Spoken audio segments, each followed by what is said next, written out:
ABS-CBN News and Current Affairs. Umahanga sa mga kwento ng malasakit ng Pilipino sa isa't isa. Sa ulo ng mga nagbabagang balita. Sentro ng magnitude 7.4 na lindol sa Carmen, Bohol. Napasok ng news team. Tubig at pagkain. Pangunahing pangangailangan ng mga naipit na residente. Bilang ng mga namatay sa lindol, pumalo na sa higit 144. Pangulong Aquino, siniguro ang pagsasaayos ng mga kalsada tulay na sagabal sa pagdadala ng tulong.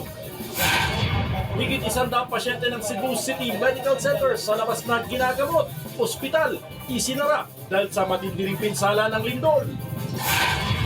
Aktual na pagbuhon ng kampanaryo sa Basilica del Santo Niño sa Cebu at Lobok Church sa Bohol.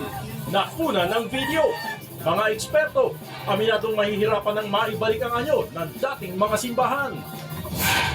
Komedyanteng Cebu, hindi mapigilang maiyak matapos maranasan ng lindol sa Bohol. Second life na talaga.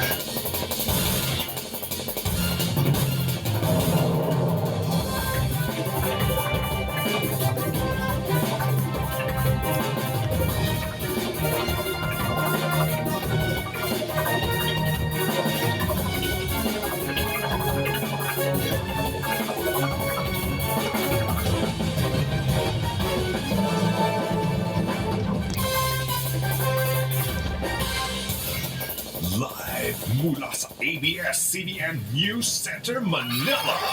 Ito ang TV Patrol!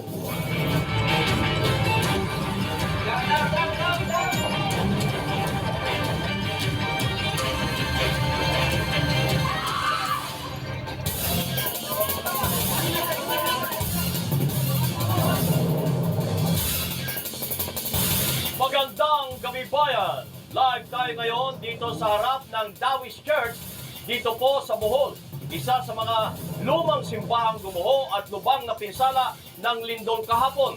Ito po ay itinayo noong 18th century matapos maglagay ang Spanish missionaries ng unang simbahan na gawa lamang sa light materials noong 1697.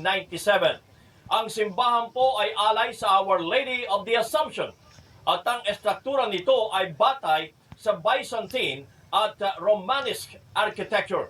Ang mga obra po sa kisame na bumagsak din ay likha ng artist na si Ray Francia noong 1960.